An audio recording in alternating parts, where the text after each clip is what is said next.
Prime Minister arrived today in China. He hopes to make some gains on the trade front. Ottawa looking for new trade opportunities as the U.S. turns away from allies. But some say Beijing would be an erratic trading partner. Let's go to Margaret McCuaig-Johnston, University of Ottawa. She joins us now to talk some more about this. Thanks for your time. Good to be with you. Thanks for inviting me. We know that China historically has used trade as a weapon, but remind us about what that looks like when we look at the Canadian-Chinese relationship with trade. Well, in terms of them using it as a weapon, 67% of canola goes to China. And that's a real exposure that China can use as leverage to try to get Canada to change its policies. They've used this 3 times now, in 2016 and then again in January 2019 when the Michaels were taken, and then last year, and that's still continuing. So, it's having a real effect. Our canola farmers are upset. At the same time, they should be diversifying. And it was very good news to hear today that the first shipment of canola has arrived in Pakistan, the first for many, many years. And that's exactly what the canola farmers should be doing is looking for other markets, just as Prime Minister Carney has been traveling the world finding other markets for Canada.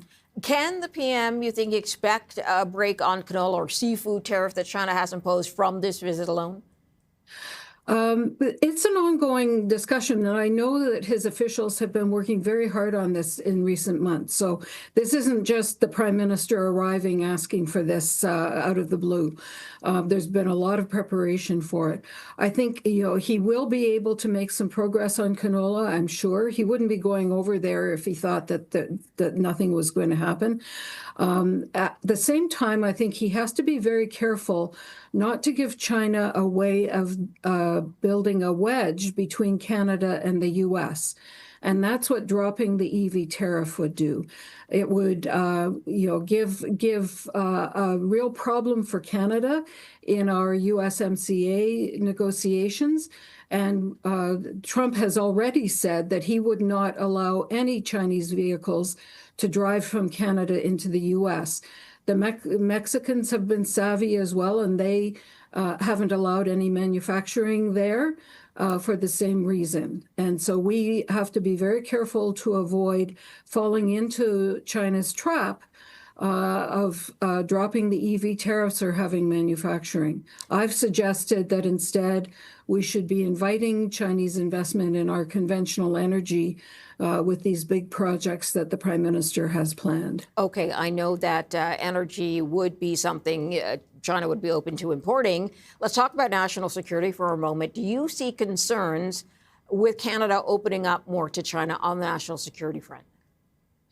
Well, I think our government is very careful about drawing red lines all over the place as necessary. For example, they've got a spy in court in Montreal. Somebody was stealing secrets from Hydro-Quebec.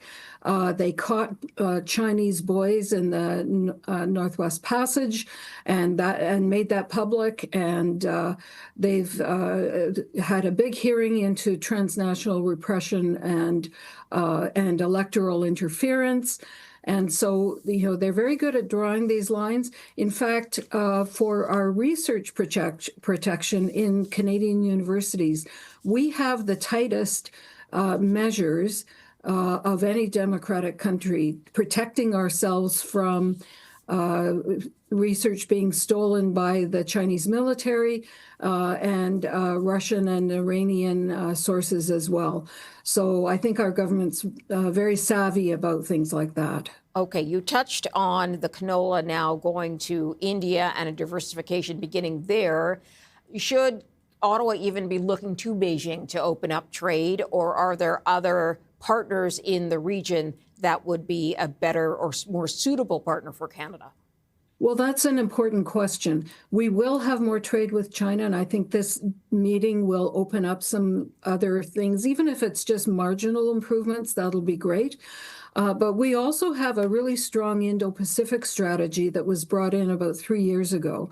And since then, our ministers have been all over the Indo-Pacific region, Malaysia, like-minded partners like Australia, New Zealand, Japan, South Korea, and really deepening and broadening our relations with them, but also countries like Vietnam, which is a communist country, but we have common interests.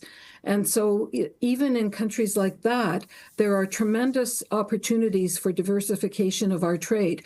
And one of the things Global Affairs Canada has been doing is putting some of its best ambassadors in those countries and sending officials and ministers there on an almost constant basis.